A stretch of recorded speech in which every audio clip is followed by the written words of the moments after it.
If you're always managing risks, you're always playing catch up and behind the curve.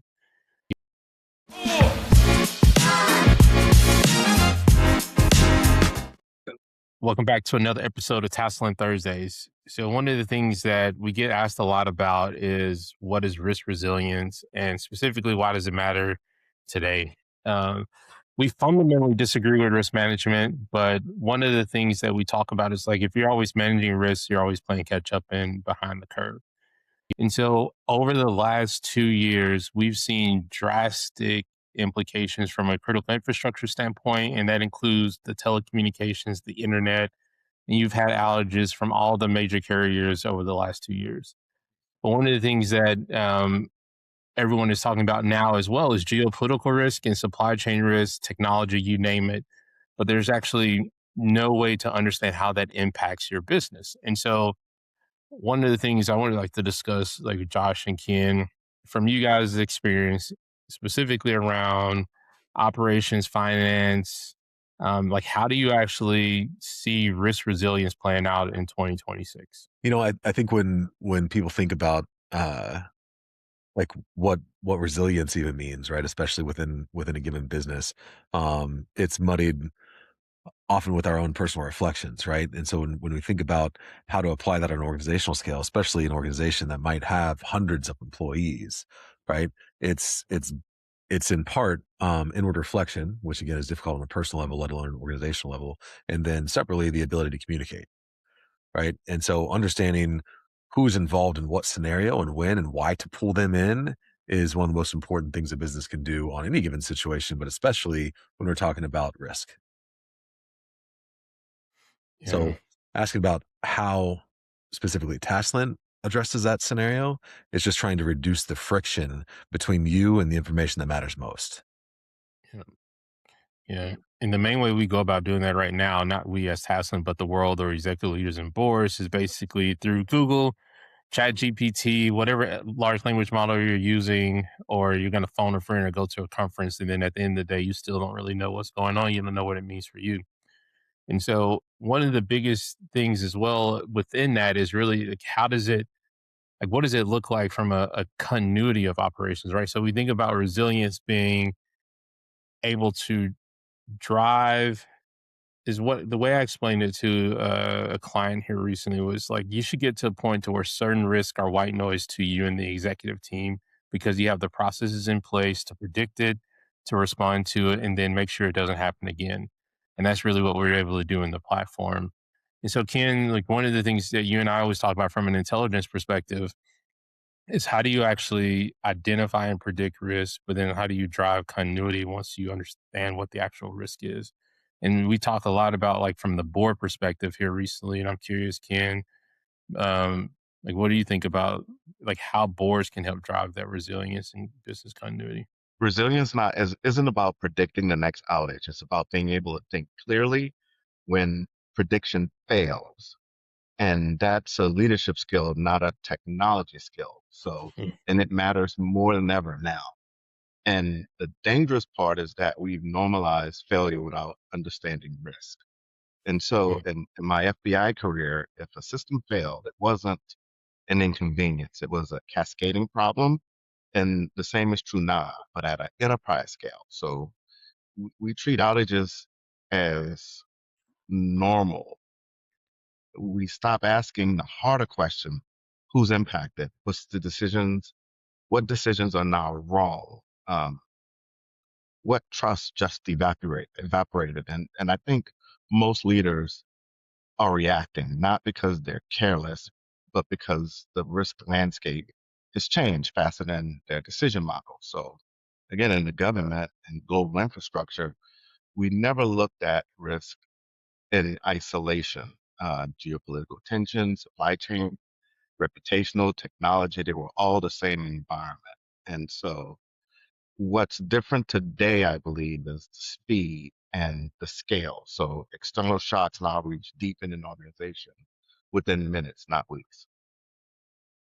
Yes. So can you hit on one of the things that so the ripple, right? So what is this? What I call the second, third order effects. A lot of people always talk about the first thing that happens. So Like you get punched in the face, you react, you punch back, right? But what is the actual ripple through the business? And so one of the things that always comes up when I'm talking to my, as a recovering consultant, talking back to some of my peers is like cyber or technology risk is an operational risk. Same thing with geopolitical risk or reputation. And the way we look at those right now is really in silos. And so when you think about the ripple that you were referring to, Ken, it ripples through the business and it's not just this transaction of one for one, or you put out this fire, but you actually might have created three more. And so how do you actually see those? How do you prevent them from happening? But then how do you adjust and make the right decisions when those come up? And that's where there's a gap right now in the market for tools that exist, right? Like resilience is really driven by old workflows, by third party consultants telling you what your problems are and what your risks look like. And then tools that don't actually see around the enterprise. They're teaching you how to manage what I call data aggregators. Hmm. And so, yeah, we have to shift the mindset from just risk management, which is basically there was a gentleman I was commenting on who runs this risk organization in Europe, and he talks about risk management. And to me, like leadership focuses on risk resilience and not so much the managing processes. You manage processes, you lead people. So, Right. And preparedness isn't about having more data. To your point, it's about understanding the environment you're operating in before it turns against you. right, right. Yeah. The lack of the understanding, of the, excuse me, the lack of the understanding of the environment is actually one of the biggest things that you know, Ken, that people don't. They understand their role, but they don't understand anyone else's role in the business. And if you're sitting at the executive level, you have information overload in Right. 2026. So how do you actually understand like who needs to be involved? To Josh's point earlier, who needs to be a part of the conversation, and then how do you actually have a plan to drive that organizational resilience? You know, like when I think about stuff that's happened, right? Like bad Yeah. stuff that's happened, right? Um the like a little bit of planning goes a long way, right? But when I think about like every quote unquote bad thing or scenario that's happened as I was operating a business, some of it was preventative, right? I mean, that's the nature of what you want to do. But the risk management process that's out there that's published for people that aren't risk experts, right? To Mhm. just go ahead and start your own risk program and try to understand what you're supposed to put down on your risk log as things like watch out for, things discussed, often can't keep up with the change of pace of your environment, of your business in general. Let alone be able to maintain the context of really even just things that are high risk, right? If you are a manufacturer, for instance, understanding how many different suppliers impact your overall supply chain for the equipment that you've got, for the raw materials that you've got, for your logistics suppliers in general. Yeah. So how do you, I guess for Ken and Josh, like in layman's terms, like one of the things I get asked all the time is like, what is risk? But what does it mean? What is risk?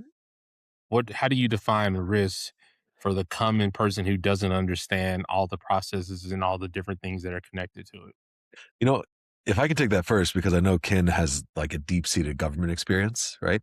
And that's not always the same for business owners, right? At the end of the day, like when I was considering risk, like to put on my risk logs, right? Or to even like think about like what could stop me from doing business, it was what's going to impact my ability to deliver for my customers, right? And then what's going to impact my ability to deliver for my customers profitably. And then what's going to impact my ability to serve my employees so that they can deliver for my customers.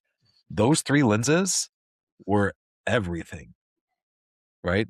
Now what I actually like put it on a risk log and talked about it with my group that was like my risk advisory board for my company, or whether I Mhm. just addressed it in my daily production meetings, my weekly team meetings, my monthly town halls, that was that was the difficult part. And you're right, Ron, everybody came to the table, whether that's the risk advisory board or the team meeting or the company town halls with their own perspective.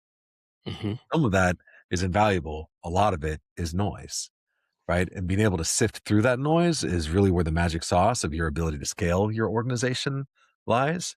And so when you can maintain the context window, right, of your greatest risks at the same time so you can make the best possible decision, because at the end of the day, you are managing risk with a limited resource, mostly cash or human capital, right? And so being able to make those decisions every day at speed was the stress, the glory, right? And the outcome of your business all wrapped up in one. Yeah. I mean, you hit on so just to sum it up, what I would say from there is like, what are the things that are stopping you from making money, right? Like, what are the things that take away from your business ability to be able to make money? And what are the roadblockers along the way from there? Josh, you mentioned something as well. And Ken, this is tied back to like what we did in the bureau, right? Every company does, Josh, what you were describing this meeting. We all come in there, everybody's a stakeholder. I have my them that I want to focus on, and we come to this annual meeting or quarterly, biannual, whatever it is, to talk about risk and like growth opportunities for the business. But there's no single source of truth in the organization that truly understands both the risk and then also the growth opportunities, and then comes up with a plan to help you drive towards those. And so, Ken, in the bureau, we called in the FBI, we called it threat review and prioritization. We would do it. It's our annual planning process. We looked at risk in the bureau from like terrorism, counterintelligence, drug trafficking, white collar crimes, all these things that translate to different pieces of in the private sector. But Ken, when someone asks you risk, what does it mean for you? Like, what does, in a simplest term, like, what does risk mean? Right. And so I think Josh gave a good example, and I will simply add to that that risk is amplified by inexperienced leadership teams and lack of resources to predict, uh, prepare, and act. And so in national security, we assume external pressures would exploit weaknesses and how systems fail. That's a risk. Businesses often assume the opposite, which is a bigger risk. If if operations are strong, they believe that external risk will be manageable. That's not the case. And most executives lack visibility before and during a crisis because I think that the the kind of visibility that would reduce risk has been engineered for operators and not decision makers. And so executives get the things you always talk about: risk registers, dashboards, and a briefing, right? But not Mhm. a synthesized view of how uncertainty translates into business impact. The bottom line. Yeah.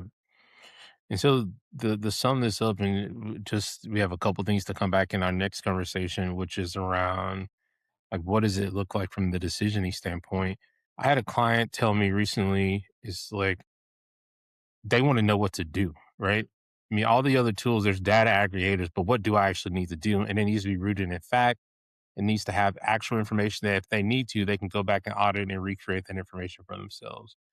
And so really what we're talking about is that decisioning piece around risk and that purpose built tool that we have within our platform, right? The biggest way that I explain this of what we bring into the middle market and to the executives and boards is we're democratizing the ability to make decisions based off of fact, driving resilience through intelligence.